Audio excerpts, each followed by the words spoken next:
सामाजिक आरोग्य दुरुस्त व्हावं म्हणूनच मला ही संघटना काढावी लागली.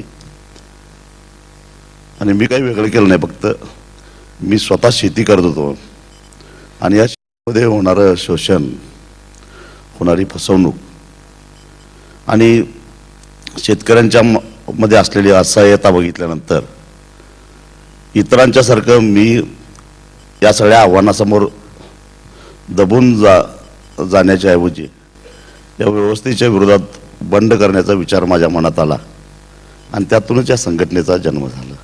बाकी काय फार मोठं काय ऐतिहासिक काम केलं असं मी काय वाटत नाही मला, परंतु व्यवस्थेच्या विरोधात पराभूत मनोवृत्तीनं पराभव स्वीकारण्यापेक्षा लढावं असं करून 2-4 हात मारावेत म्हणून मी संघटना काढलेली आहेत.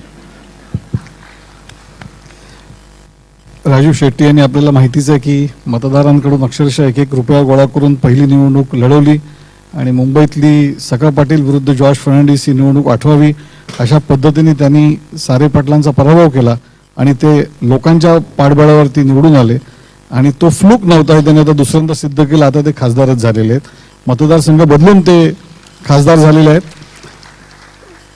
सुरुवातीला ते शेतकरी संघटनेमध्ये होते, तिथून मग त्यांनी स्वतःची स्वाभिमानी पक्ष सुरू केला, स्वाभिमानी शेतकरी संघटना सुरू केली. दुधाच्या दरावरती, ऊसाच्या दरावरती त्यांनी बराच मोठा लढा दिलेला आहे आणि ऊस आणि दूध यांच्या पलीकडे सुद्धा शेतकरी आहेत अशा पद्धतीने एक आक्षेप वारंवार नोंदवण्यात येतो. कोरडवाहू जमिनीचे प्रश्न आहेत, बाकीचे आहेत. तर सर्व शेतकरी म्हणून आपण बघता की कसं बघता?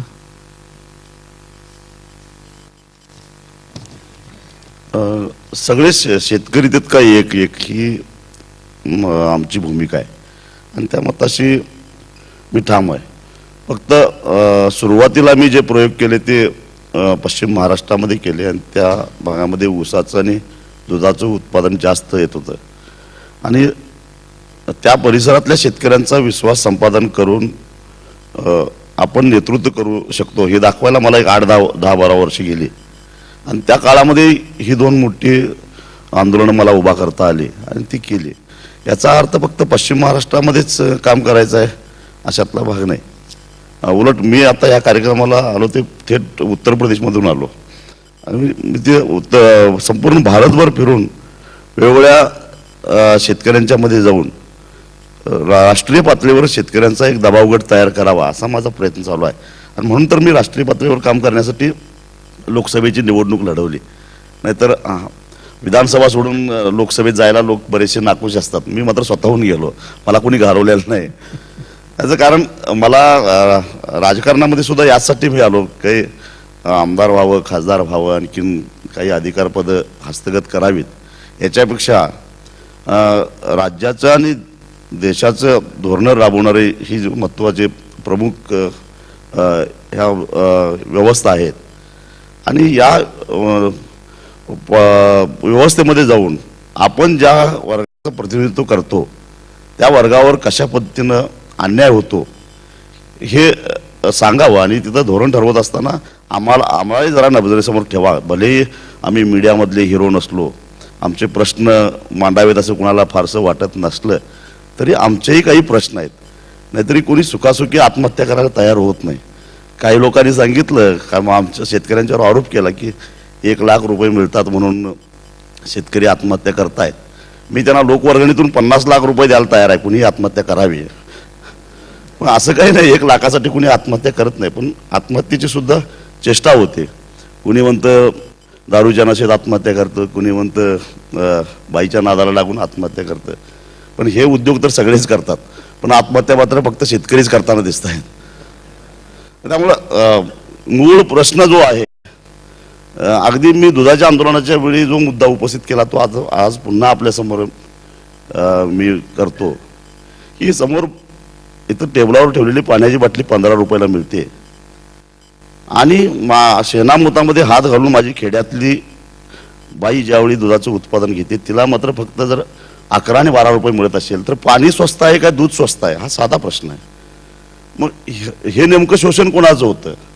आणि मग हा सगळा वर्ग असंघटित आहे, अशिक्षित आहे आणि या समाजाचे सुद्धा काही प्रश्न आहेत, परंतु ते प्रश्न मांडले तर त्या प्रश्न आणि ते प्रश्न आहेत असं जर आम्ही मान्य केलं तर मग आमचे आर्थिक हितसंबंध कुठेतरी अडचणीत आम्ही अडचणीत येऊ किंवा आम्हाला आमच्या खिशाला त्याची चाट बसेल असं ज्यावेळी वाटायला लागतं त्यावेळी आम्ही ह्या अशा काही प्रश्नाकडे सोयीस्कररित्या दुर्लक्ष करतो. गरिबांच्याबद्दल बोलणं, गरिबांच्याबद्दल कळवाळा दाखवणं इथंपर्यंत ठीक आहे, पण गरीब शेतकऱ्याला भाव मिळावा म्हणून जर दूध महाग दरामध्ये विकत घ्यायची ज्यावेळी वेळ आपल्यावर येते त्यावेळी आपल्यालाही असं वाटतं की दूध स्वस्तात मिळालेलंच बरं, मग शेतकरी खड्ड्यात का जाईना. आणि मग महाराष्ट्रामध्ये धान्यापासून ज्वारीपासून मद्य निर्मिती करावी का न करावी याच्याबद्दलही बरीचशी चर्चा झाली.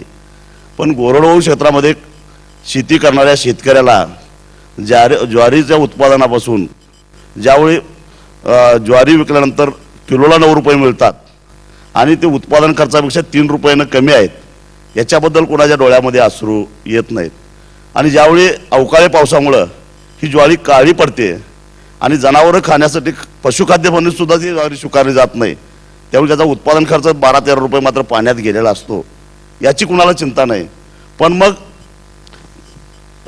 या दुष्काळी पट्ट्यामध्ये असणाऱ्या शेतकऱ्यांनी उत्पादन केलेली ज्वारी आम्हाला स्वस्तामध्ये मिळावी हे ज्यावेळी वाटतं त्यावेळी आम्ही मात्र म्हणत असतो की मग नाही नाही, अन्नधान्यासारखी गोष्ट त्याचं मद्यनिर्मिती करून याची नासाडी होता कामा नये. हे करत असताना ज्यांना अन्नधान्य स्वतःचं रक्ताचं पाणी करून अन्नधान्याचं उत्पादन घेतलं त्याला त्याचा खर्च भरून निघेल, नफा राहून दे, परंतु खर्च भरून निघेल एवढे तरीशी पैसे मिळालेत का आणि ते मिळाले पाहिजेत असं आम्ही कधी म्हणतो का. बाजारामध्ये मंडईमध्ये आम्ही एक भाजी खरेदी करायला गेलो तर एखादी बाई खेड्यातली आलेली 50 पैसे पेंडी कोथिंबीर विकत असते, त्यावेळी आता 4 आणे चलनातून बाद झाले तरी 4 आण्याला 2 देणार का म्हणून विचारतो, किंवा 8 आण्याला 4 आण्याला 1 देणार का विचारतो, 8 आण्याला 2 देणार का विचारतो. पण आईस्क्रीम पार्लरमध्ये गेल्यानंतर मात्र आईस्क्रीमच्या दराबद्दल मात्र आम्ही घासाघीस करत नाही. म्हणजे हे विकणारा सुद्धा शेतकरी आहे आणि ते थेट त्याच्या पैसे घरामध्ये जातात आणि ते गेले पाहिजेत. तो भलेही त्याला मार्केटिंग करता येत नसेल, भलेही त्याच्या आपला प्रॉडक्ट टी व्हीवर जाहिरात करून खपवता येत नसेल, परंतु याच्यावर त्याचं जीवनमान अवलंबून आहे. त्याला शेतीतून 4 पैसे मिळाले तर त्याची मुलंबळं शिकतील, त्याच्या घरातलं दारिद्र्य जाईल, त्याच्या घरामध्ये चांगल्या आरोग्याच्या सुविधा येतील. पण हे कधी ज्यावेळी 4 पैसे घरात त्याच्या येतील तर. नंतर मी खेड्यापाड्यामध्ये अनेक माणसं अगदी पश्चिम महाराष्ट्रामध्ये सुद्धा बघितलेत, मुलांना शिक्षण मिळावं, चांगल्या कॉलेजमध्ये ॲडमिशन मिळावं म्हणून स्वतःचं बायपास 2-4 वर्षे पुढं ढकलून तोच पैसा डोनेशन देऊन पोरांना शिक्षण देणारे आईवडील सुद्धा मी माझ्या डोळ्यानं बघितलेलं आहे.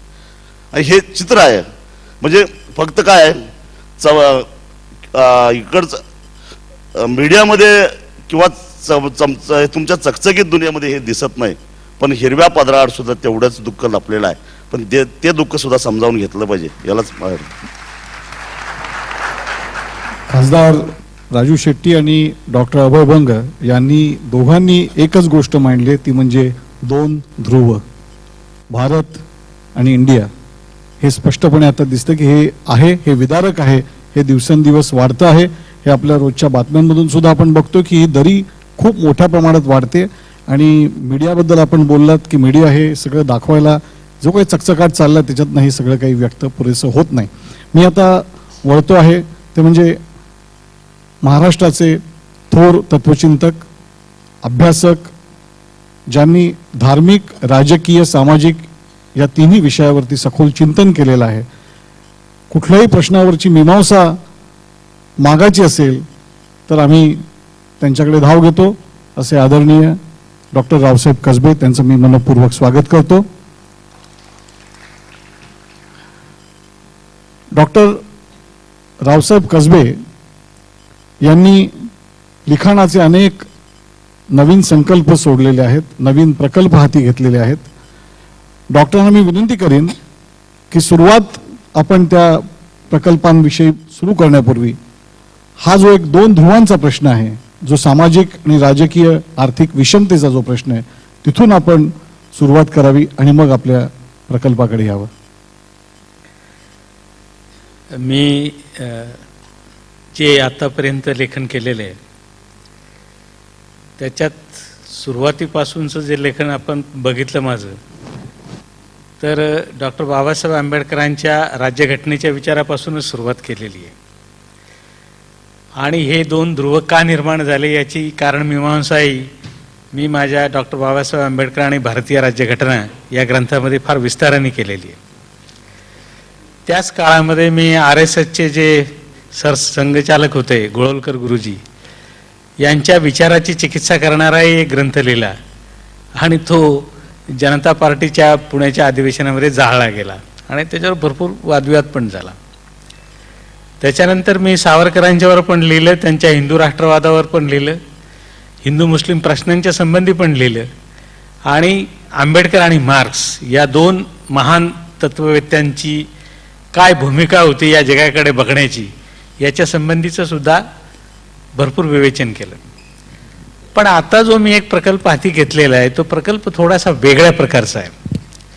वेगळ्या प्रकारचा असा आहे की आता जी सगळे आपण ज्या प्रश्नांची चर्चा करतो, ज्या अनेक ध्रुवांची चर्चा करतो, माणसांची चर्चा करतो, छोट्या माणसांच्या सावल्या मोठ्या कशा होतात याची हेही आपण बघतो. पण मुळात हा माणूस नावाचा प्राणी काय आहे, हा आलाच कसा, म्हणजे माणूस हा प्राणीसृष्टीतून मानवी सृष्टीत का आला, असा पहिला प्रश्न विचारून माझा लेखन प्रकल्प सुरू होतो. मग याच्या संबंधी डार्विन काय म्हणतो, तत्वचिंतक काय म्हणतात, तत्वज्ञानी काय म्हणतात, मानसशास्त्रज्ञ काय म्हणतात, वेगवेगळ्या ज्ञानशाखा ज्या आहेत त्या या प्रश्नाचं काय उत्तर देतात की जो माणूस 10 लाख वर्षापूर्वी या पृथ्वीवर नव्हता, 10 लाख वर्षानंतरच माणसाचं अस्तित्व पृथ्वीवर आलं, तेव्हा हा माणूस प्राणीसृष्टीतून मानवी सृष्टीत का आला. बरं, हा आला तर हा माणूस होण्याच्या प्रक्रियेमध्ये जसा जसा पुढे पुढे जात गेला तर तो दोन दुःख आपल्या खांद्यावरती घेऊन चाललेला आहे. एक अतिशय जबरदस्त प्रश्न आहे त्याच्या मनामध्ये, त्याला बेसिक डायकोटॉमी असं म्हटलेलं आहे. ही बेसिक डायकोटॉमी काय आहे माणसाची, तर जगण्याची प्रचंड इच्छा, दुर्दम्य इच्छा आणि मृत्यूची सतत टांगती तलवार, याच्यात माणूस पूर्णपणे दुभंगून गेलेला.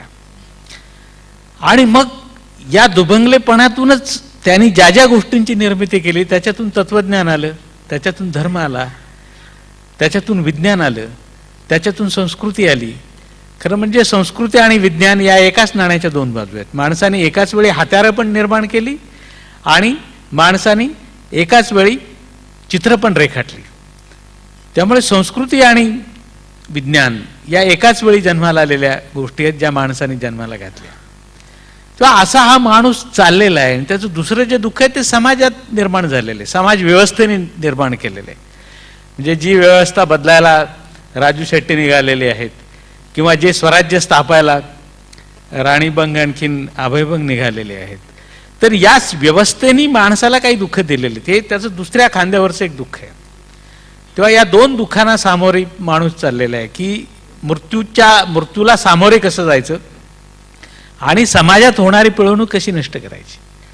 तेव्हा अशा या माणसाला वेदांनी कसं बघितलं, म्हणजे संपूर्ण वैदिक वाङ्मयामध्ये माणूस कसा डेपिक्ट झालेला आहे, या कवी ऋषींचं माणसाबद्दलचं अंडरस्टँडिंग काय होतं याच्यावरचं एक अतिशय मोठं प्रकरण आहे. आणि अनेक उपनिषदांच्या आणि वेदांच्या ऋचांची मी मराठी मुक्तछंदात भाषांतरं केलेली आहेत.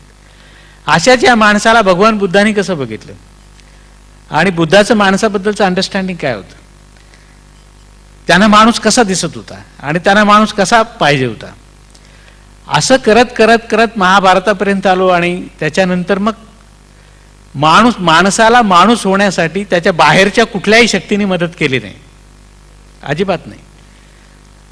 पण तरीही माणसाला त्याच्या बाहेरच्या एका शक्तीचं अस्तित्व कल्पावं लागलं आणि तिला शरण का जावं लागलं. म्हणून मग गीताकारांनी माणसाकडे कसं बघितलं, त्यांचं काय अंडरस्टँडिंग आहे, आणि कुराणानी म्हणजे महम्मद पैगंबरांनी माणसाकडे कसं बघितलं, असा हा सगळा प्रोजेक्ट आहे. त्याच्यानंतर संतांनी कसं बघितलं तो पुढचा आहे. पहिले 2 ग्रंथ प्रसिद्ध झालेले आहेत, मानव आणि धर्मचिंतन या नावाचा एक, आणि दुसरा आता ज्याला हे इथे पुरस्कार दिलेला आहे तो धर्मग्रंथ आणि मानवी जीवन प्रवाह. त्याच्यानंतर संत येतील, मग पाश्चिमात्य देशामध्ये जी प्रबोधनाची चळवळ झाली, रेनेसॉन्स झाला, त्या रेनेसॉन्सचं माणसाचं अंडरस्टँडिंग काय होतं, गांधी आणि आंबेडकरांचं माणसाचं अंडरस्टँडिंग काय होतं, आणि आताच्या या जागतिकीकरणाच्या काळात माणूस कसा असेल, असा हा सगळा एक लेखन प्रकल्प मी सध्या हाती घेतलेला आहे आणि ते काम चालू आहे. त्याच्यानंतर आपण नसीमाताईंकडे वळूया. वयाच्या 12व्या वर्षापासून पाठीच्या आजारानं त्यांची पाठ सोडली नाही, पण त्याही एवढ्या जिद्दी की त्या आजाराच्या पाठीवरच स्वार झाल्या आणि त्यांनी पदवीधर झाल्या, त्या सरकारी नोकरी त्यांना मिळाली, पण तेवढ्यावरच त्या थांबल्या नाहीत, तर इतर अपंगांसाठी सुद्धा काहीतरी करावं या प्रेरणेनं त्यांनी काम करायला सुरुवात केली. तर ही प्रेरणा की आपल्याबरोबर इतर अपंगांना सुद्धा मदत करावी, त्यांना सहाय्य करावं, ही प्रेरणा तुम्हाला कशी मिळाली किंवा त्यांच्यासाठी एक संस्था स्थापन करावी, एक संस्था चालवावी, ही प्रेरणा कशी मिळाली? मला जेव्हा 16 वर्षी अपंगत्व आलं तेव्हा कोल्हापूरमध्ये परिस्थिती अशी होती की माझ्यासारख्या किंवा माझ्यापेक्षाही जरा चांगल्या शारीरिक स्थितीत असलेल्या अपंगांना पण जगण्यापेक्षा मरण बरं वाटावं अशी परिस्थिती होती. आणि त्यामुळे मी तर दररोज मरण मागत होते. पण जे मला डॉक्टर्सनी कसं जगायचं या सगळ्या अडचणींना सोबत घेऊन हे शिकवलं नाही, तर बाबू काका दिवाण नावाचे माझ्यासारखेच एक पॅराप्लेजिक जे कोल्हापूरचे होते आणि बेंगलोरमध्ये त्यांनी एक संस्था चालवलेली होती, ते जेव्हा हँड कंट्रोल कार चालवत आले आणि मला पहिल्यांदा भेटले आणि मी त्यांच्यासमोर अगदी मनातलं बोलले की बाबू काका, मी म्हणायचो त्यांना की बाबू काका, असलं जगणं जगण्यापेक्षा मरण बरं. तर मग त्यांनी माझं लक्ष वेधलं कोल्हापुरातल्या आणि आसपासच्या असंख्य अपंग जे माझ्याही पेक्षा वाईट परिस्थितीत जगत होते आणि त्यांची परिस्थिती बदलणं, त्यांना एक आत्मसन्मानाचं उज्ज्वल भवितव्य ची परिस्थिती निर्माण करून देणं हे गरजेचं आहे. तेव्हा मला त्यांनी शिक्षण पूर्ण करण्याचा सल्ला दिला आणि आर्थिक स्वावलंबनाशिवाय असलं कार्य करणं शक्य नव्हतं, म्हणून केंद्र शासनाची नोकरी मी 22 वर्षे केली. आणि त्यावेळेला मला ज्या घरचे किंवा मित्रमैत्रिणी आणि समाजातनं जो प्रतिसाद मिळाला आणि मी माझं सर्वांगीण पुनर्वसन करू शकले, तर तीच पुनर्वसनाची संधी प्रत्येक अपंगाला, म्हणजे फक्त कोल्हापूर जिल्ह्यातल्याच नव्हे तर महाराष्ट्रातल्या आणि भारतातल्यांना पण मिळावी याच्यासाठी प्रयत्न सुरू झाले. आणि त्यात खूप मोठा वाटा, म्हणजे एक टर्निंग पॉईंट बाबू काकांची भेट होती. दुसरी, जेव्हा माझे क्रीडा स्पर्धा बंद पडल्या होत्या आणि अपंगांच्या क्रीडा स्पर्धेतनं मला लंडनला जायची संधी मिळाली आणि तिथं 48 देशातले ते अपंग, कुठंही त्यांच्या चेहऱ्यावर किंवा डोळ्यात अपंगत्वाचा ठसा नव्हता आणि ते जसं चैतन्यानं आणि सर्वसामान्यांप्रमाणे जगत होते आनंदानं, तर तेच हास्य आपल्या भारतातल्या अपंगांच्या चेहऱ्यावर फुलवायचं हे उद्दिष्ट हे करून मी भारतात पोचले. आणि ही अपंगांची पुनर्वसनाची क्रिया लहानपणापासूनच, म्हणजे आपल्या ग्रामीण भागात 75% अपंग आहेत आणि त्यांचे पालक इतके गरीब परिस्थितीतले आहेत की शस्त्रक्रिया करून अपंगत्वाचं प्रमाण कमी करणं शक्य असेल तरी करता येत नाही आणि पूर्ण आयुष्य असं घसटत किंवा रांगत चालतात. तर त्यांच्या शस्त्रक्रियेपासून आम्ही सुरुवात केली, मग त्यांना शिक्षणाची संधी उपलब्ध करून दिली आणि सर्वसामान्य शाळेत किंवा सर्वसामान्य वसतिगृहात जेव्हा त्यांना प्रवेश मिळेनासा झाला, शासकीय अपंग वसतिगृहात म्हणजे निवासी पराकोटीच्या अपंगांना प्रवेश नाकारला जाऊ लागला माझ्या डोळ्यासमोर, तेव्हा मग हे प्रकल्प आपणच सुरू करायचे. आपल्यात ताकद असो नसो, देव साथ देईल. आणि आज बघताय की 25-26 वर्षात, म्हणजे गेल्या 8 वर्षात आमचा SSCचा रिझल्ट 100% लागला आहे. एक पोलिओ केसची मुलगी SSCला 91% मार्क मिळून पण तिला MBBSला प्रवेश मिळत नव्हता, तर आम्ही तो मिळवून दिला. पहिल्या वर्षी नापास झाली कारण ती सर्वसामान्य वसतिगृहात राहत होती आणि ज्या कॉलेजमध्ये शिकवत होती मेडिकल, तिथं 50 पायऱ्या तिला चढाव उतराव्या लागायच्या आणि तिथं लिफ्ट होती. पण दुसऱ्या वर्षी म्हणजे खूप निराश झाली आणि ह्या कोर्स होणार नाही म्हणायला लागली, पण परत तिला आम्ही चेअरअप केलं आणि म्हटलं की तू असं मदत माग आणि स्वतःचं पुनर्वसन करून घे, नक्की यश मिळेल. आणि दुसऱ्या वर्षी ती पुणे युनिव्हर्सिटीत पहिली आली आणि आज ती MBBS होऊन MD पूर्ण करून स्वतःच्या पायावर उभी आहे. असे असंख्य हजारो अपंगांना या 25-26 वर्षात संधी मिळाली आहे. नसीमा दीदींनी म्हणजे कोल्हापूर जिल्ह्यापुरतं काम मर्यादित न ठेवता संपूर्ण महाराष्ट्रात, पश्चिम महाराष्ट्र पुण्यात त्यांनी काम सुरू केलं, कोकणात काम सुरू केलं. त्या कामाची व्याप्ती त्या सतत वाढवत त्यांनी नेलेली आहे आणि फार मोठं ज्याला म्हणूया की रिहॅबिलिटेशन सेंटर, वसतिगृह, शाळा अशा सर्व प्रकारे त्यांनी एक ज्याला म्हणूया महाराष्ट्रामध्ये आदर्श प्रकल्प सुरू केला. नसीमा दीदी, आपण मला फक्त आता आपल्याला कसं विचारायचं आहे की समाजाचा दृष्टिकोन आपल्याला आज कसा वाटतो? आपण ज्या परदेशचं वर्णन केलं त्या परदेशात ज्यावेळेला आपण जातो त्यावेळेला असं लक्षात येतं की अपंगांना वेगळी वागणूक, वेगळी म्हणजे चांगली वागणूक दिली जाते, रिस्पेक्टची वागणूक दिली जाते आणि त्याच वेळेला त्यांच्यासाठी वेगवेगळ्या सोयी सुविधा, जसं आता आपण एक महाविद्यालयाचा प्रश्न काढलात की त्या मुलीला रोज 50 पायऱ्या चढून जाव्या लागत होत्या, लिफ्ट होती पण ती तिला वापरायला दिली जात नव्हती. अशासारखे अनेक प्रसंग अनेकदा घडत असतात आणि त्याला मुख्यतः कारण असतो म्हणजे सामाजिक किंवा एक शासकीय दृष्टिकोन. तर त्याचा काही बदललाय, किती त्रास होतोय, त्याच्यासाठी आपल्याला काय करावं लागेल असं आपल्याला वाटतं? जेव्हा मी 67 साली अपंग झाले तेव्हा पहिल्यांदा मी थिएटरमध्ये गेले तर एवढ्या गर्दीत या अपंगांना यायची काय गरज, हे स्वतः घेतलेले अनुभव आहेत. महालक्ष्मीच्या मंदिरात गेलं तर तिथं आमच्या चाकाच्या खुर्चीला टायर आहेत किंवा माझ्याबरोबर आलेल्या कॅलिपर लावून चालणाऱ्यांच्या पायात बूट आहेत म्हणून प्रवेश नव्हता. पण आता हे 25 वर्षानंतर खूप परिस्थिती बदललेली आहे. आज चांगला पिक्चर लागला तर थिएटर मालक फोन करून सांगतात मुलांना वसतिगृहातल्या घेऊन कधी येत आहे. रॅम्प झालेले आहेत अनेक ठिकाणी. कारगिलच्या युद्धानंतर जेव्हा आर्मीचे जवान थ्रोबॉलची मॅच व्हीलचेअरवरची खेळायला कोल्हापूरला आले आणि त्यांनी महालक्ष्मीचं दर्शनाची इच्छा प्रदर्शित केली तेव्हा परत एकदा आम्ही प्रयत्न केले आणि तेव्हापासून महालक्ष्मीचं मंदिर खुलं झालेलं आहे. पण ही परिस्थिती सगळीकडे नाही आहे. कोणार्कला नाही आहे, मथुरेला मिळतं आहे, अजमेरला मिळतं आहे, अपंगांसाठी व्हीलचेअर्स ठेवलेले आहेत, पण सगळीकडे ही परिस्थिती नाही आहे. आणि पण अजूनही परिस्थिती म्हणावी तशी बदललेली नाही आहे. ह्याची 2 उदाहरणं देऊ इच्छिते. एक दोन्ही हात नसलेला अमरावतीचा अविनाश दहाट आमच्या वसतिगृहात शिकत होता. त्याला सामान्य शाळेत प्रवेश नाकारत होते तरी प्रत्येक ठिकाणी आम्हाला झगडा करावा लागतो. झगडा करून त्याच्याबरोबर आणखीन जरा कमी अपंगत्व असलेल्या पण 2 अपंगांना मी प्रवेश मिळवून दिला की मधल्या सुट्टी जेवणाच्या वेळेला त्याला दोन्ही हात नसल्यामुळे आमचीच अपंग मुलंच त्याला मदत करतील. आणि महिनाभरातच त्या शाळेकडून तक्रार आली की तुमचा अविनाश मुलांना लाथा मारतो आणि चावतो. आणि मी जेव्हा संध्याकाळी वसतिगृहात जाऊन चौकशी केली तर तो म्हणाला वर्गातले सगळी मुलं एकमेकांना नावाने हाक मारतात, मला अविनाश म्हणा म्हटलं तरी मला थोट्या म्हणून हाक मारतात. म्हणून त्याला हात नसल्यामुळे साहजिकच त्यानं प्रतिकार, आपला राग त्या पद्धतीनं व्यक्त केला. आणि दुसरी गोष्ट, आम्ही गव्हर्नमेंटकडनं कुकिंग गॅस एजन्सी घेतली होती की वसतिगृहाचा खर्च त्याच्या प्रॉफिटमधनं चालावा. दुर्दैवानं 1.5 वर्षापूर्वी ती सरेंडर केली. तर तिथं आमच्याच अगदी लहानपणापासून 2रीपासून माझ्याकडे येत असलेला एक पोलिओ केसचा विद्यार्थी ग्रॅज्युएट होऊन LLB होऊन तिथं मॅनेजर म्हणून काम करत होता.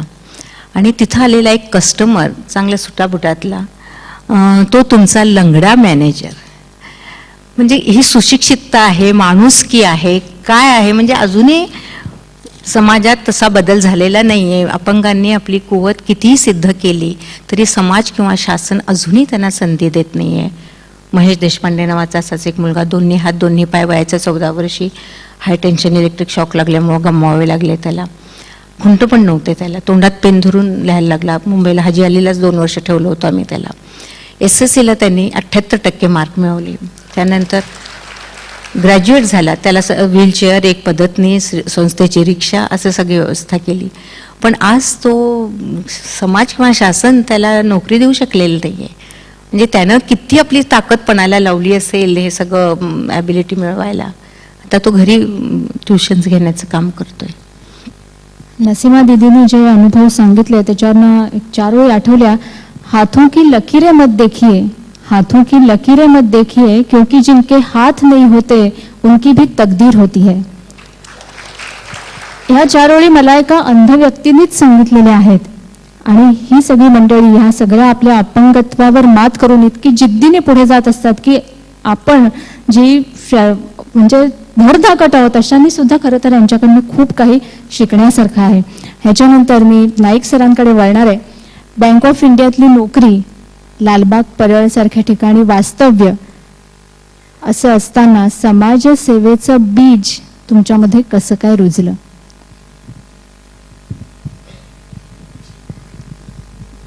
हे थोडं सांगण्याच्या पूर्वी मग अशी आर्थिक परिस्थिती महाराष्ट्राची म्हणाली तर गेल्याच महिन्यामध्ये सरकारचा रिपोर्ट आला आहे की सरकारवर 1,85,00,000 कोटी एवढं कर्ज आहे. आणि त्यांनी गेल्या महिन्यामध्ये 36,000 कोटी कर्ज घेण्यासाठी मंजुरी दिली आहे. म्हणजे किती आपण आर्थिकदृष्ट्या महाराष्ट्र किती आहे. दुसरं, वर्ल्ड बँकेने जेव्हा गेल्या महिन्यामध्ये सर्वे केला आणि मध्यमवर्गीय किती आहेत ह्या देशामध्ये, तर त्यांचा आकडा 0 आहे. आणि अमेरिका, चायना वगैरे यांचा आकडा 90, 95, 97 पर्यंत आहे. त्यांनी असं लिहिलं आहे की 2020 साली पर हेड इन्कम संबंध भारतातलं $2 असणार. म्हणजे आपली परिस्थिती किती भयानक आहे. त्याच वेळेला ह्या देशामध्ये 187 CEO आहेत, त्यातले काही प्रमोटर आहेत, त्यांचं वार्षिक उत्पन्न 5 कोटी रुपये आहे. हा आलेला रिपोर्ट आहे गेल्या महिन्याच्या टाइम्समध्ये. तरी अशी भयानक परिस्थिती ह्या देशामध्ये आहे. आता मी कोणापासून प्रेरणा घेतली तर आदरणीय बाबा आमटे, ज्यांचा जवळजवळ मला वाटते 27 वर्ष मला सहवास मिळाला. 1977 सालापासून ते 2008 सालापर्यंत. पण त्यांच्याबरोबर सातत्याने राहून, त्यांच्यावर सातत्याने फिरून, त्यांच्यावर येणाऱ्या माणसांचे विचार आचार पाहून, त्यांना येणारे दलाई लामा म्हणा, स्वामीनाथन म्हणा, असे पु ल देशपांडे म्हणा, लता मंगेशकर म्हणा, ह्या लोकांच्या बरोबर राहून मला पुष्कळसं शिकायला मिळालं, माणसं वाचायला मिळाली.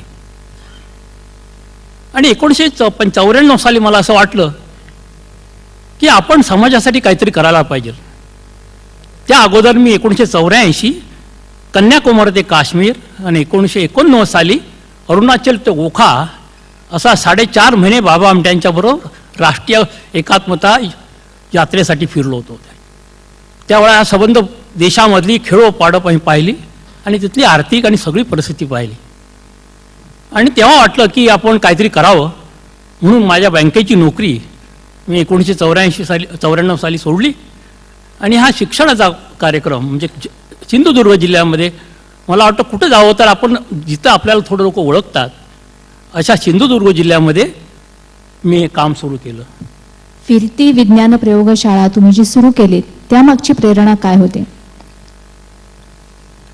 सिंधुदुर्ग जिल्ह्यामध्ये गेल्यानंतर आम्ही दोघे, माझा मित्र राजीव वर्तक आणि आम्ही संपूर्ण सिंधुदुर्ग जिल्हा पिंजून काढला आणि पाहिलं इथे विज्ञानाच्या प्रयोगशाळा आहेत की नाही. तर मला आश्चर्य वाटेल की तालुका शहरं सोडली म्हणजे कुडाळ, मालवण, वेंगुर्ला आणि काही शाळा सोडल्या व्यतिरिक्त कोणत्याही शाळेमध्ये विज्ञानाची प्रयोगशाळा नाही. मुलांना जर विज्ञान शिकायचं असेल तर नुसतं शिक्षक सांगून जे ऐकतात तेवढ्यावर चालणार नाही. मुलांना प्रत्यक्ष काम करायला पाहिजे. मग म्हटलं होतं when I read I forget, when I see I remember, पण when I do I understand. म्हणून विज्ञानाची प्रयोगशाळा ह्या मुलांना विज्ञानाचं जे कार्य आहे, वैज्ञानिक प्रयोग आहेत ते स्वतः हाताने करता आले पाहिजेत. म्हणून आम्ही जवळजवळ 60 माध्यमिक आणि 90 प्रायमरी शाळा जवळजवळ 100 गावामध्ये आम्ही काम चालतो.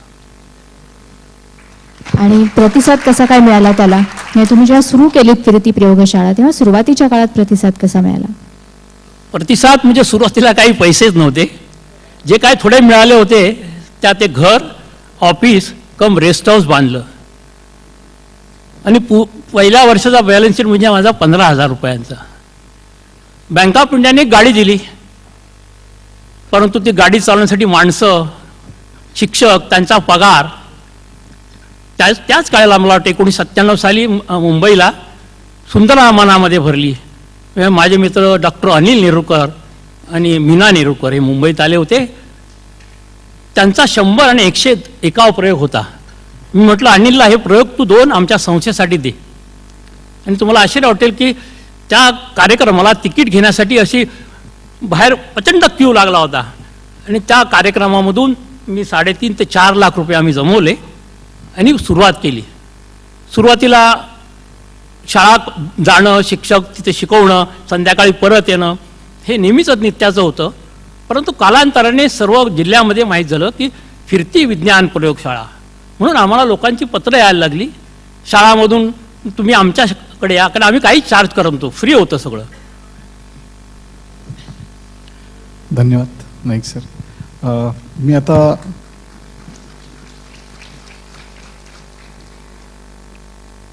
आपल्याला कल्पना आहे की डॉक्टर बंग दाम्पत्य म्हटलं की मुळात बालमृत्यू रोखण्यासाठीचे प्रयत्न यासाठीच त्यांचं नाव हे जास्तीत जास्त पोहोचलंय, जगभरात पोहोचलंय. त्यांनी जी काही मॉडेल्स तयार केली त्या मॉडेल्समधून बालमृत्यू आणि अपमृत्यू रोखण्यामध्ये खूप मोठं यश आलेलं आहे.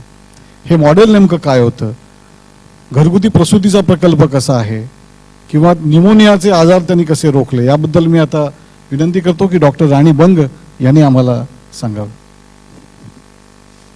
विशेषतः महिला आणि बाल हे दोन्ही फार महत्त्वाचे विषय आहेत. बाल आरोग्य. मी स्वतः एक स्त्रीरोग तज्ज्ञ आहे. स्त्री तर आहेच आणि 2 मुलांची आई आहे. आणि त्यामुळे माझ्या कामाच्या दरम्यान सतत लक्षात यायचं की जरी शासकीय कार्यक्रम, राष्ट्रीय कार्यक्रम होता, माता आणि बाल संगोपन, मॅटर्नल अँड चाइल्ड हेल्थ, पण तरीसुद्धा प्रत्यक्षामध्ये स्त्रियांच्या आरोग्याकडे फक्त गरोदरपण, बाळंतपण आणि कुटुंब नियोजन एवढं सोडलं तर दुसरा कुठलाच विचार आपल्या देशात होत नव्हता. आणि माझ्या अनुभवातनं मला दिसायचं की अगदी वयात येणाऱ्या मुलीपासून तर म्हाताऱ्या स्त्रीपर्यंत ज्याला आपण स्त्रीरोग म्हणतो ते अगदी मोठ्या प्रमाणात आहेत. पण त्याविषयी कधीच कुठे काही बोलल्या जायचं नाही. ग्रामीण भागामध्ये तर कुठल्याच सोयी त्या बाबतीतल्या नव्हत्या. आणि म्हणून मला असं वाटलं की याविषयी आपण अभ्यास करावा. अभ्यास करण्यासाठी म्हणून पहिल्यांदा बघायला गेले की ह्याच्यावरती इतर काही अभ्यास झाले का, तर लक्षात आलं की जगभरामध्ये कुठेही तोपर्यंत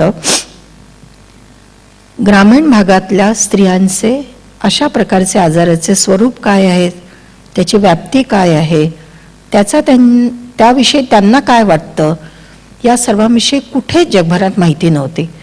मी नॅशनल लायब्ररी ऑफ मेडिसिन, जी अमेरिकेतली सर्वात मोठी लायब्ररी मानल्या जाते, तिथे अभ्यास केला आणि लक्षात आलं की अशी माहिती नाही आहे. आणि म्हणून 1987-88 मध्ये गडचिरोली जिल्ह्यातल्या 2 गावांमध्ये, जी गावं महाराष्ट्रातल्या नव्हेच तर आपल्या देशातल्या कुठल्याही इतर स्वरूपातल्या सर्वसाधारण गावांसारखी आहेत, आदिवासी गावं नाहीत, तर अशा ठिकाणच्या सर्व स्त्रियांचा अभ्यास केला. आणि त्याच्यामध्ये कुमारिका मुलींपासून तर म्हाताऱ्या बाईपर्यंत ज्यांना त्रास आहे, ज्यांना त्रास नाही. कारण परत आम्हा स्त्रियांना आपल्या देशामध्ये लहानपणापासून असं मोठं करण्यात येतं की तू सहन कर. कंबरपाठ दुखते, बाईच्या जातीला आलंच हे दुखणं, तर किंवा आहे त्रास तर सांगणार कुठे. बायका अनेकदा म्हणतात, मी दवाखान्यामध्ये बघायची, बायांना विचारायची की बाई इतक्या उशिरा दवाखान्यात का आली, तर बाया म्हणायच्या, बाई जोपर्यंत खाटल्यावर पडत नाही नवऱ्याला वाटतच नाही मी आजारी आहे. मग मी म्हणायची, मग खाटल्यावर पडा की, मग नवऱ्याला समजेल. तर त्या बाया म्हणायच्या की बाई खाटल्यावर पडले तर नवरा म्हणतो तुला कशाला केले, तुला काही खाटल्यावर झोपून राहायला केले, चल उठ आणि काम कर. तर सहन करणं. आणि त्यामुळे ह्या सर्व बायांचा अभ्यास केला आणि हे जगातलं पहिलं अध्ययन मानण्यात येतं. आणि त्याच्यातनं अतिशय स्ट्रॉंग, म्हणजे अगदी शॉकिंग असे निष्कर्ष बाहेर आलेत की जवळजवळ 92% स्त्रियांना ज्याला आपण स्त्रीरोग म्हणतो तसे आजार होते. आणि त्यातल्या केवळ 8% स्त्रियांनी कधीतरी त्यांच्या आयुष्यामध्ये त्याच्याविषयी उपचार घेतले होते. आणि म्हणून 1994 साली कैरोला मोठी आंतरराष्ट्रीय परिषद भरली होती. त्याच्या आधी लॅन्सेट नावाच्या आमच्या मेडिकलमध्ये सर्वात प्रेस्टिजियस जर्नल आहे, त्याच्यामध्ये अभ्यास प्रकाशित झाला होता. आणि त्यामुळे पूर्ण जगभरातल्या स्त्री संघटनांचं, आरोग्य संघटनांचं, जागतिक आरोग्य संघटनेचं लक्ष याच्याकडे वेधलं गेलं. आणि ह्या गडचिरोलीमध्ये आम्ही जो छोटासा अभ्यास केला, बघा गडचिरोली जिल्हा अनेकांना महाराष्ट्राचा भाग आहे असंही माहिती नाही आहे. तिथल्या 2 खेड्यातल्या स्त्रियांसोबत हा अभ्यास केला. पण जागतिक पातळीवरती पूर्ण जगभरातली स्त्रियांच्या आरोग्याची पॉलिसी त्यामुळे बदलली, त्या अध्ययनामुळे. आणि मदर्स हेल्थ केवळ नाही, mother's health is very important, but it should be women's health, not just MCH, but it should be WCH असं त्याच्यातनं आम्ही सांगण्याचा प्रयत्न केला. ते जगभरामध्ये मान्य झालेलं आहे. आणि त्यामुळे स्त्रियांच्या आरोग्याच्या संदर्भातला एक वेगळ्या प्रकारचं काम सर्चमध्ये, आमच्या संस्थेमध्ये आणि जगामध्ये इतरत्रही सुरू झालं. आता हे स्त्रियांच्या आरोग्याच्या संदर्भामध्ये बायांशी बोलताना बाया म्हणाल्या की बाई आम्ही तर दवाखान्यात येऊ शकत नाही नेहमीच, किंवा तुम्ही आमच्या घरी पोहोचू शकत नाही, तर आम्ही काय करायचं. आणि मग त्याच्यातनं कल्पना आली की सरकारच्या ज्या नर्सेस असतात ग्रामीण भागातल्या त्यांचं प्रशिक्षण करायचं. आणि 30 नर्सेसचं आम्ही प्रशिक्षण केलं. अतिशय सुंदर तो अनुभव होता. त्या नर्सेसना ते खूप आवडायचं. पण दुर्दैवाने मग आपण महाराष्ट्राच्या आरोग्य व्यवस्थेविषयी बोलत होतो. मला आठवतं की या नर्सेसचं जेव्हा आम्ही प्रशिक्षण घ्यायचो आणि त्याच्यामध्ये मी त्यांना इतर ह्या सर्व गोष्टी स्त्रियांच्या आरोग्याविषयी सांगायची, पण इतर सरकारचे जे टार्गेट्स असतात कुटुंब नियोजनाचे वगैरे त्याच्याही विषयी त्यांना मी सांगायची, कारण ते शासकीय कार्यक्रमही त्यांना करावा लागायचा. तर मला एक पहिली मीटिंग आठवते जी जिल्ह्यातली DHO म्हणजे district health officer meeting conduct करतात. तर मलाही त्याच्यामध्ये जावं लागायचं. तर DHO, ADHO assistant district health officer आणि मी, आम्ही 3घही जण खुर्चीवर बसलो होतो. आणि या साऱ्या नर्सेस खाली जमिनीवरती, त्यांच्यासाठी दरी पण नव्हती. आणि आमचे DHO त्या प्रत्येक नर्सला उभं करायचे आणि तिला उभं करून, yes tell me, how many copper Ts, how many condoms, how many tubectomies, how many vasectomies, tell me tell me tell me. आणि इतकी खराब ती मीटिंग राहिली आणि मला इतकं वाईट वाटलं. मी त्यांना म्हटलं की दुसऱ्या वेळेला ही मीटिंग मी कंडक्ट करेन आणि आमच्या ऑफिसमध्ये करेन. आणि मग दुसऱ्या वेळेला आम्ही सर्वजण खाली दरीवरती बसलो. आणि त्यावेळेला सुद्धा अर्थात सरकारचे टार्गेट्स होते, त्यामुळे मी शिकवलं त्याच्या व्यतिरिक्त टार्गेटविषयी विचारत होतो. पण त्यासोबत तुम्हाला टार्गेट पूर्ण करण्यामध्ये काय अडचणी आल्या, तुम्ही हे करू शकलात तर कसं करू शकला, म्हणजे इतर जण त्याच्यातनं शिकू शकतील, आमची तुम्हाला काय मदत होऊ शकेल, अशा पद्धतीचं खेळीमेळीतली ती सभा संपली.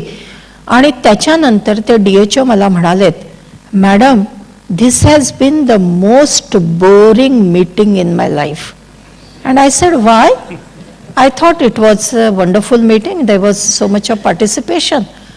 तर DHO म्हणाले, for me a successful meeting means at least 2-3 ANMs म्हणजे auxiliary nurse midwives, 2-3 ANMs should cry. आणि मला धक्का बसला की ज्या ANMs ह्या आमच्या राष्ट्रीय ग्रामीण आरोग्याचा बॅकबोन आहे, कणा आहे, त्यांच्याविषयी आपण असं वागू शकतो. मी त्यांच्या थ्रू काम करून घेणार आहे आणि ते माझे कार्यकर्ते आहेत आणि त्यांच्या प्रती जर माझी अशी संवेदनहीनतेची भावना असेल, तर मैत्रीची भावना नसेल, तर मी त्यांना कसं शिकवू शकेन. तर नर्सेसचा तो प्रयोग खूप छान राहिला. पण त्याच्यानंतर मग आम्ही विचार केला की गावातल्या ज्या सुईणी आहेत त्यांचं प्रशिक्षण करायचं. आणि अभय मला म्हणायचा की नर्सेस तर बदलून जातात, तुला सुईणींचं प्रशिक्षण करणं आवश्यक आहे. आणि माझ्यासाठी ते फार कठीण होतं, कारण ह्या साऱ्या सुईणी अशिक्षित, निरक्षर होत्या, म्हाताऱ्या होत्या. मी मेडिकल कॉलेजमध्ये शिकवलेलं आहे, पण मी या सुईणींना कसं शिकवणार. आणि अभय म्हणायचा नाही, तुला ते चॅलेंज घेणं आवश्यक आहे. आणि त्यामुळे मग मी नाईलाज म्हणून सुईणींना शिकवायला सुरुवात केली.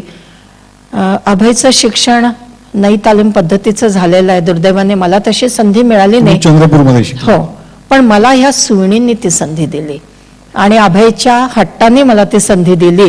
कारण या निरक्षर सुईणींना शिकवायचं म्हणजे मला अनौपचारिक शिक्षा पद्धती काय आहे, पावलो फ्रेरेची शिक्षा पद्धती काय आहे, या साऱ्या गोष्टी मला स्वतःला शिकाव्या लागल्यात. आणि त्यामुळे मी त्यांना जितकं दिलं त्याच्यापेक्षा खूप खूप जास्त मी त्यांच्याकडनं शिकले. आधी माझी दृष्टी अशी टनेल विजन आपण जे म्हणतो, मला वाटतं पूर्ण या म्हणजे डॉक्टर बंग दाम्पत्याचा एक विशेष असा आहे, त्यांच्या संपूर्ण फिलॉसॉफीमध्ये एक पार्ट असा येतो की ते स्वतःहून जाऊन आदिवासींवर त्यांनी कधी काही लादलेलं नाहीये, किंबहुना त्यांचंच घेऊन त्यांच्यापासून शिकून त्यांच्यात राहून त्यांच्यात मिसळून एक सहजता त्यांनी मला वाटतं या सगळ्या उपचार पद्धतीमध्ये आपलं शोधग्राम जे आहे, शोधग्राममधली आपण ज्या पद्धतीची हॉस्पिटल्स मुद्दामून म्हणजे घरगुती किंवा आदिवासींचीच घरं वाटावीत अशा पद्धतीने आपण सगळी त्याची रचना केली, म्हणजे जेणेकरून त्या मातीतलं वाटावं, कृत्रिम काही वाटू नये, त्यांना सगळं आपलं वाटावं अशी आपण त्याची रचना केली. आणि मला वाटतं आपण जे सुईणींचा जो किस्सा सांगतो तो त्याच पद्धतीतला की आपण त्यांच्याकडूनच ते सगळं मिळवलेलं आहे. थोडा वेळेचा एक बंधन म्हणून मी फक्त त्याच्या पलीकडे बालमृत्यूच्या बाबतीतलं सांगते की एकीकडे स्त्रियांच्या आरोग्याचा प्रश्न आणि दुसरीकडे आम्ही जेव्हा काम सुरू केलं 1985-86 मध्ये, तर आमच्याकडे अर्भक मृत्यू दर किंवा ज्याला इन्फंट मॉर्टॅलिटी रेट म्हणतात, तर तो 1000 मध्ये 120 होता. म्हणजे 1000 मुलं जर जन्माला आली तर 1 वर्ष होण्याच्या आधी त्यातली 120 मुलं मरून जायची. आणि आम्ही एक व्हर्बल ऑटॉप्सी नावाची पद्धती विकसित केली की मुलं मेल्यानंतर 5 वर्षापर्यंतची मुलं 0 ते 5 वयोगटाची की त्यांच्यातली मृत्यूची कारणं काय आहेत. आणि हे जागतिक आरोग्य संघटनेने नंतर मान्य केलं. तोपर्यंत लोकांना असं वाटायचं की हगवणीमुळे सर्वात जास्त मृत्यू होतात आणि आम्ही दाखवून दिलं की जवळजवळ 30% मृत्यू म्हणजे सर्वात जास्त मृत्यू हे निमोनियामुळे होतात. आणि निमोनियाचा उपचार गाव पातळीवरती नसतो आणि म्हणून आमच्या ह्या निरक्षर सुईणींना आणि आमच्या गावातल्या काही पुरुष कार्यकर्त्यांना आम्ही निमोनियाचा उपचार शिकवला. त्याच्यासाठी श्वासाचा दर मोजण्यासाठी एक उपकरण सुईणींसाठी अभयने विकसित केलं. केवळ निमोनियाचा उपचार गावामध्ये उपलब्ध झाल्यामुळे आम्ही ज्या गावात काम करायचो तर अर्भक मृत्यू दर हा 2 वर्षात 120 वरून 80 वरती आला. 80च्या खाली मग तो जात नव्हता आणि म्हणून परत आम्ही बघायला लागलो की असं का होतंय. तर तेव्हा लक्षात आलं की त्यातले 60% मृत्यू हे पहिल्या 1 महिन्यातले होते, ज्याला न्यूनेटल पिरियड म्हणतात, 0 ते 1 महिना. आणि त्या काळामध्ये पुष्कळदा बाहेर लहान मुलांना नेत नाहीत किंवा जगभरातली अशी पॉलिसी होती की न्यूनेट्सना फक्त न्यूनेटल केअर युनिटमध्येच त्यांचा उपचार करायचा. मग परत आमच्या पुढे चॅलेंज होता आणि अभयने आणि मग मी आणि आम्ही सर्व टीमनी मिळून आमच्याकडे खेड्यातल्या 4थी ते 7वी शिकलेल्या बायांना आम्ही ग्रामीण भागातल्या न्यूनेटॉलॉजिस्ट म्हणून प्रशिक्षण दिलं. आणि त्यांना हे जे न्यूनेट्स जे मरतात त्याची कारणं आम्ही शोधून काढलीत आणि त्याच्या बाबतीतला त्यांना उपचार शिकवला. अगदी इंजेक्शन्स वगैरे सुद्धा ते देतात, कारण सेप्सिस मॅनेजमेंट, इन्फेक्शन वगैरे ट्रीट करतात ते. आणि त्याच्यामुळे आता आमचा अर्भक मृत्यू दर हा 120 वरून जो 80 वर गेला होता, 80 वरून तो आता 25 वरती आलेला आहे. वा, खूपच कमी झालं.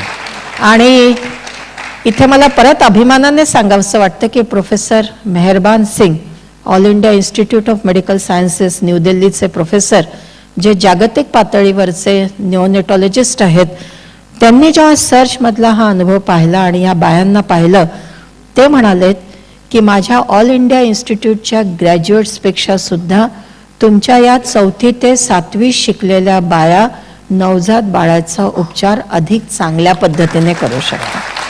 त्यामुळे गावातल्या लोकांकडे ही ताकद आहे, फक्त त्यांना संधी उपलब्ध करून देण्याची गरज आहे. बरोबर आहे. आज मला असं वाटतं की सुरुवात आपण केलेली 2 ध्रुवांपासून, पण शेवट असा आहे की या 2 ध्रुवांना सांधणारे अनेक पूल आज आहेत आणि त्या पुलांपैकी काही सेतू आज व्यासपीठावर बसलेले आहेत.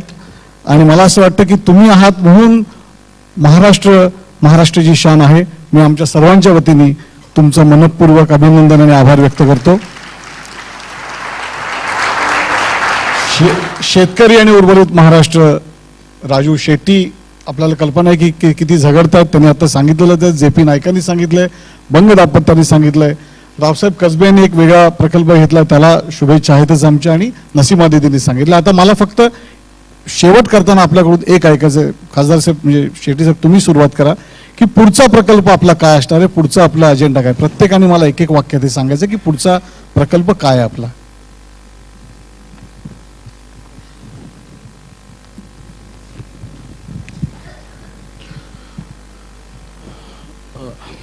माझी भूमिका ही एवढीच आहे की शेतकरी सुद्धा या समाजातला एक घटक आहे आणि त्याला स्वाभिमानानं जगता यावं अशा प्रकारची परिस्थिती, अशा प्रकारची धोरणं राबवली पाहिजेत.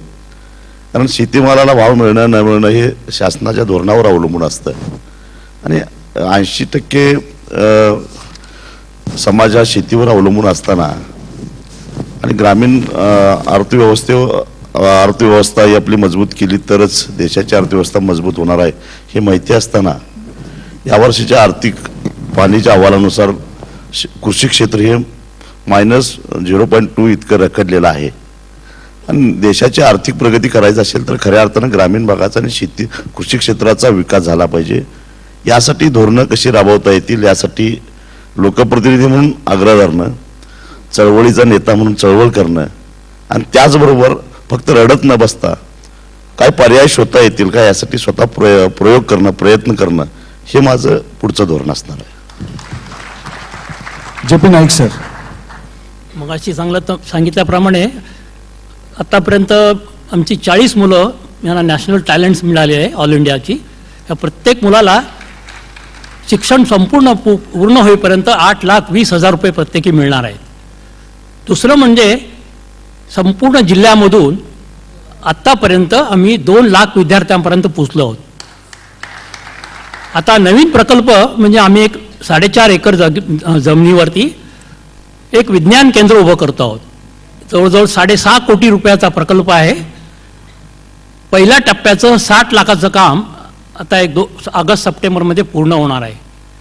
म्हणजे आजूबाजूच्या जिल्ह्यातून ज्या मुलांना मुंबईमध्ये यायला लागतं ती मुलं आता सिंधुदुर्ग जिल्ह्यामधल्या आमच्या विज्ञान केंद्रामध्ये येतील. वा. डॉक्टर अभय.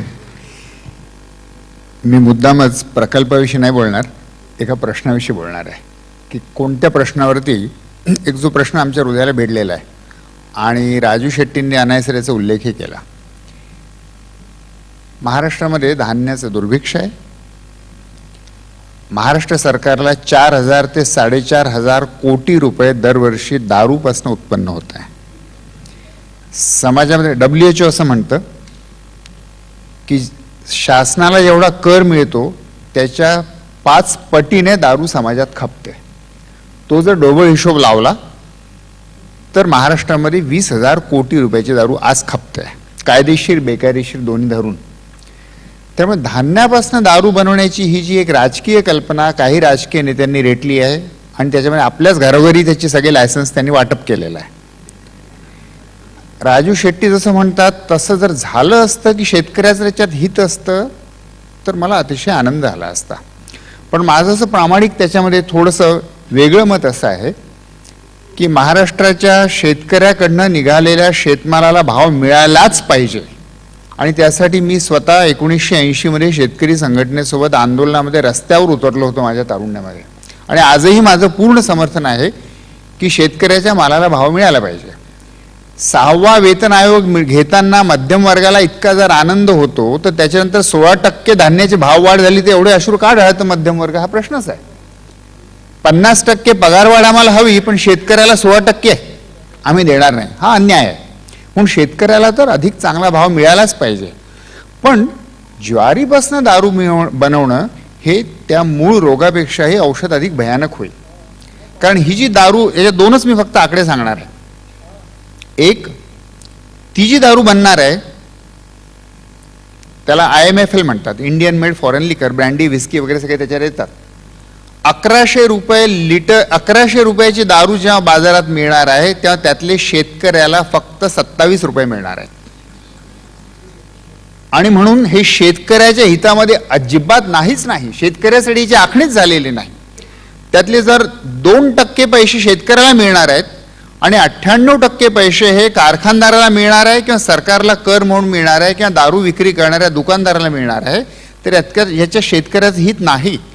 उलट 8 रुपये 9 रुपये किलो भावाने ज्वारी विकून तो शेतकरी 700 रुपये लिटर भावाने दारू विकत घेणार आहे. कारण त्या दारूतली काही दारू शेतकऱ्याची नशिबी येणार आहे.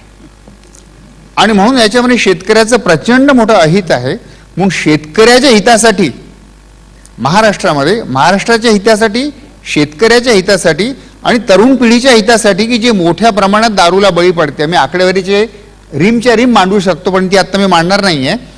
पण या सर्व दृष्टीने हा जो राजकीय भ्रष्टाचार झालेला आहे की महाराष्ट्रामध्ये 36 कारखाने, या 36 कारखान्यामधनं 13 लक्ष टन धान्य हे दारू बनवण्याकडे वळवलं जाऊ शकतं आणि 50 अब्ज रुपयाची दारू दरवर्षी महाराष्ट्रामध्ये याच्यातनं निर्माण होऊ शकते, एवढी लायसन्स कपॅसिटी महाराष्ट्र सरकारने दिलेली आहे. हे थांबवणं हा माझा पुढचा प्रकल्प आहे. राजू शेट्टी, आपण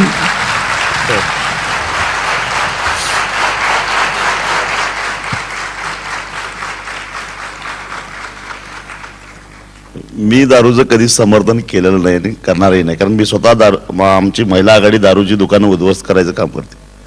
फक्त मी मगाशी विधवेगानं असं बोललो की जर माझ्या धान्याला दरच मिळणार नसेल तर मग त्या धान्याचं दारू ते काही खायला कोण घेतं, याच्याशी मला काय मतलब, कशासाठी विचार करायचा, यासाठी मी असं बोललो. पण उद्वेगाने म्हणालात, म्हणजे आता तसं तुम्हाला डॉक्टरांचं म्हणणं मान्य आहे? म्हणजे नाही, मला महाराष्ट्रातली सगळीच दारू बंद झाली पाहिजे, असं कधी ऊसापासून तयार होणारी दारू सुद्धा बंद झाली पाहिजे या मताचा मी आहे.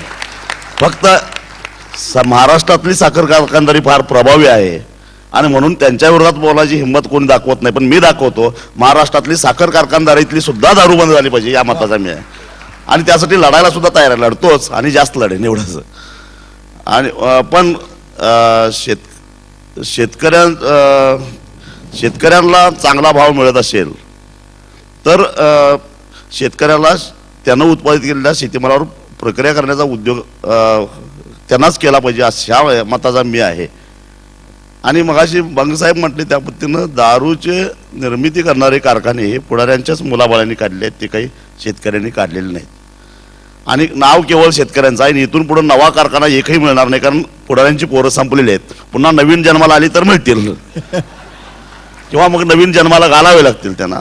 म्हणजे नाव शेतकऱ्याचं आहे. फक्त मी त्यावेळी असं तुलना अशी केली की माझ्या धान्याला जर दरच मिळत नसेल तर त्याची दारू होते काय खाण्यासाठी वापरलं जातं, याचा विचार मी कशाला करू, अशी शेतकऱ्याची मानसिकता आहे. डॉक्टर राणी बंग, आपला पुढला प्रकल्प. आम्ही तो प्रकल्प ऑलरेडी सुरू केलेला आहे, पण मी फक्त माझं नाही म्हणत आहे, कारण महाराष्ट्रातले आम्ही सोडून इतरही अनेक मंडळी याच्यामध्ये गुंतलेली आहेत. ते म्हणजे निर्माणचा प्रकल्प. की मग आपण बेटांचा उल्लेख केला होता. बेटं नाहीत, पण प्रत्येकाने काहीतरी समाजासाठी करायला पाहिजे, नवीन चेंज मेकर व्हायला पाहिजे. आणि त्यासाठी तरुण पिढीमध्ये प्रचंड ताकद आहे, उर्मी आहे. करावंसं त्यांना खूप वाटतं, पण पुष्कळदा कसं करावं ते कळत नाही. आणि त्यामुळे महाराष्ट्र पातळीवरती तरुणींमध्ये ही नवीन चेंज मेकरची निर्माणाची प्रक्रिया सुरू करण्याचं काम आम्ही ऑलरेडी सुरू केलेलं आहे. ते अधिक जोमाने करावं असं मला वाटतं. रावसाहेब, या देशामधल्या समाज व्यवस्थेमध्ये आमूलाग्र परिवर्तन तर झालंच पाहिजे, पण हे आमूलाग्र परिवर्तन करण्याचं काम सामान्य माणूस करणार आहे. आणि जोपर्यंत सामान्य माणसाला त्याच्या स्वत्वाची जाणीव होत नाही, जोपर्यंत त्याला त्याचं स्वतःचं उगमस्थान आणि त्याचा विकास कळत नाही, जोपर्यंत त्याच्या जाणीवा अधिक वृद्धिगत होत नाहीत, जोपर्यंत त्याला आपल्या आजूबाजूची परिस्थिती कळत नाही, तोपर्यंत तो या समाज परिवर्तनाच्या प्रक्रियेमध्ये उतरणार नाही. म्हणून सगळ्यात महत्त्वाचं काम असं आहे की जे विषय फार तत्वज्ञान म्हटलं की लोक असं म्हणतात, अरे बापरे तो आपला विषय नाहीच आहे, तो कोणाचा तरी वेगळाच विषय आहे. विज्ञान म्हटलं की अरे बापरे तिथे सगळे आकडेमोड आहे, तिथे सगळे समीकरण आहे, तो आपला विषयच नाही आहे. मी स्वतः असं ठरवलेलं आहे की हे जे विषय आहेत की जे माणसाच्या जगण्याच्या संघर्षाच्या मुळाशी भिडलेले आहेत, हे या विषयांचं ज्ञान अगदी हॉटेलात काम करणाऱ्या माणसाला सुद्धा, निदान जो साक्षर आहे, जो वाचू शकतो, त्याला या सगळ्या प्रश्नांची जाणीव कशी होईल, सामान्य माणसापर्यंत हे ज्ञान विज्ञान कसं पोचता येईल, याच्यासाठी मी माझं उर्वरित आयुष्य घालवणार आहे. नसीमा देवी.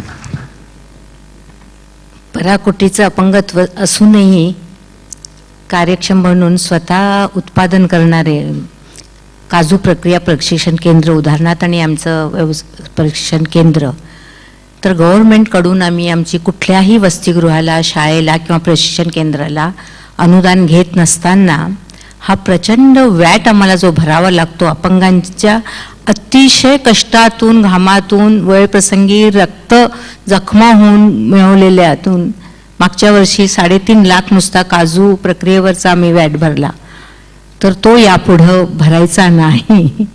आणि त्याच्यासाठी जे काही करावं लागेल तसंच वसतिगृह. एक मिनिट.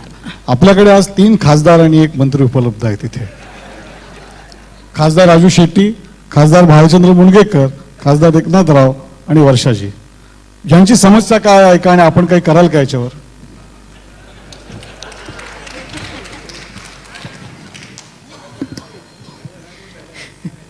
खरं म्हणजे महाराष्ट्र सरकार इतकं याबाबत संवेदनहीन असेल असं मला वाटलं नव्हतं. अशा प्रकारच्या कायद्यामध्ये स्पेशल अधिकार वापरून हे त्यांना मिळू शकेल व्हॅटपासून एक्झेम्पशन, यासाठी डेफिनेटली मी प्रयत्न करू. थँक्यू. आणि दुसरं आमचं स्वप्न आहे की भारतातल्या प्रत्येक ग्रामीण भागात अपंगांची मैत्री करणारं वातावरण कुटुंबात, समाजात आणि खास करून शाळा कॉलेजेसमध्ये निर्माण होईल, याच्यासाठी प्रयत्न करणे. मला असं वाटतं पुन्हा एकदा आपण टाळ्यांच्या गजरात या सगळ्यांना एक मानवंदना देऊ.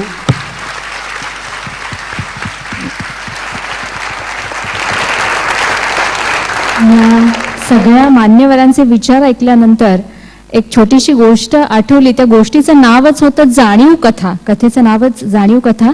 घासाघीस असं शीर्षक होतं त्याला. एक गृहस्थ बाजारामध्ये जातो आणि कोथिंबिरीची जुडी विकत घेताना, साधी कोथिंबिरीची जुडी विकत घेताना तो इतकी घासाघीस करतो आणि शेवटी कोथिंबिरीची जुडी विकत घेत नाहीच आणि लगेचच बिअरच्या शॉपमध्ये जातो आणि ती बिअरची बाटली मात्र अजिबात घासाघीस न करता लगेचच घेतो. म्हणजे आपणच आपल्या जीवनशैलीवर, प्रत्येक नागरिकानेच आपल्या जीवनशैलीवर आज खरं तर विचार करण्याची गरज आहे.